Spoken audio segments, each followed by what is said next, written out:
اللحية باين عندك في الكاميرا. تعال نجاوب على سؤال بسيط، ايه هو الاسلام؟ بص يا ابني، الاسلام مش مجرد طقوس، مش بس صلاة وصيام وزكاة وحج. الاسلام هو استسلامك لله بقلبك وعقلك وجوارحك. قال تعالى ان الدين عند الله الاسلام، يعني ربنا ما رضي من الخلق غير دين واحد اللي هو ايه؟ الاسلام. اركان الاسلام كلها مشروحة في حديث واحد بس عن النبي صلى الله عليه وسلم. الحديث بيقول اللي كلنا حافظينه: بني الاسلام على 5 الى اخر الحديث. ويؤسفني اقول لك ان في ناس فعلا مش عارفة اركان الاسلام. الحديث بيقول قال صلى الله عليه وسلم: بني الاسلام على 5: شهادة أن لا إله إلا الله وأن محمدا رسول الله، وإقام الصلاة، وإيتاء الزكاة، وصوم رمضان، وحج البيت لمن استطاع إليه سبيل. ولو ما تعرفش فإسلامك بيبتدي بأشهد أن لا إله إلا الله وأن محمدا رسول الله. ولو أنت الحمد لله سعيد الحظ هينتهي إن شاء الله حياتك ودنيتك كلها بأشهد أن لا إله إلا الله وأن محمدا رسول الله. ودي البداية مش النهاية. يعني تعالى تخيل معايا، دين بيأمرك بالرأفة والرحمة حتى مع الحيوان.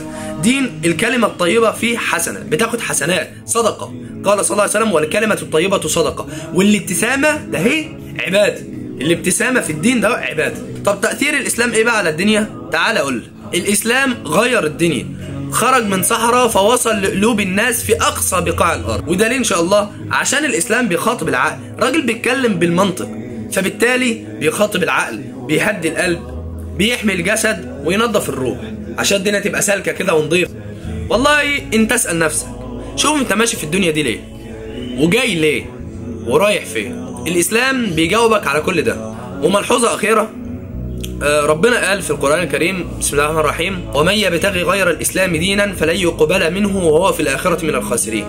يعني راجل طيب وصالح وقاعد بيعمل خير كتير أو في خيرات وحسنات وحاجات جميلة جدا في الدنيا ومستشفيات وتبرعات وحاجات ملهاش آخر في الدنيا، وهو في الآخر مش مسلم وبيعمل عمليات قلب وبينقذ حياة ناس وشغل حلو كده، مش هيقبل منه وهو في الآخرة من الخاسرين. يعني ربنا لن يقبل أي دين يوم القيامة غير الإسلام.